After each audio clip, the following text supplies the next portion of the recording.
One of the best ways to get better employees I found is actually give the employee you're hiring a sample task of what you expect them to do. And then say, hey, take an hour and come back and show me what you can do with it. Because a resume is curated, a pitch is performance, but actually test to see if they can do what they say they can do before you invest. Great employees are not those that come with demands of their own worldviews. Great companies are built by a great team, but you have to be able to sacrifice your own comforts for the larger mission and greater good of the brand you're building towards. To me, a red flag is people who come in with their laundry list of demands. They want to work from home. They want all of these things, yet they don't understand that great careers are built by working at great companies and offering sacrifice in order to get them to the destination of where they want to go. Startup culture is very different than blue chip, huge company culture. A red flag definitely is moving around a lot because people think that they're entitled to everything. So generally to build a career or success, you have to invest a certain amount of time in an organization, learn from mistakes. But when we see somebody who's moved every 6 months for the last 5 years, that's a giant red flag. Even if they present themselves as amazing, often those are the people who are bullshitters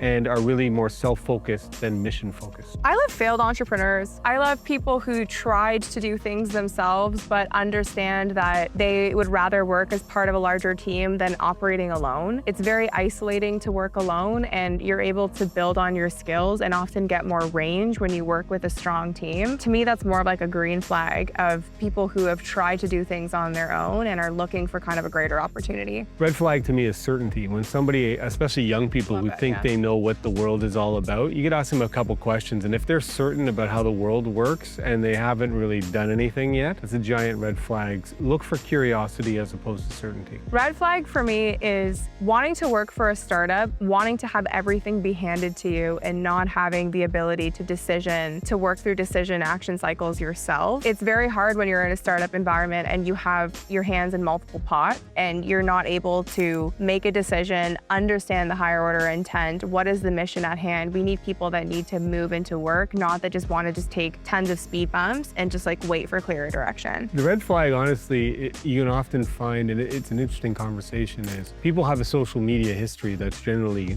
searchable. And so you're not a fit for every culture, right? And every organization has a culture. One is one of resilience, getting up early, not complaining. The other one is where it's always somebody else's fault, everybody's oppressed. So the red flag for you is to really investigate if they fit into your culture. If your culture is X, then see if they are X. Just because they come in and present well, like some of our biggest mistakes are somebody came in and was like, oh yeah, we want to work for this culture. This is exactly what they were. But they were just BSing because they wanted a paycheck.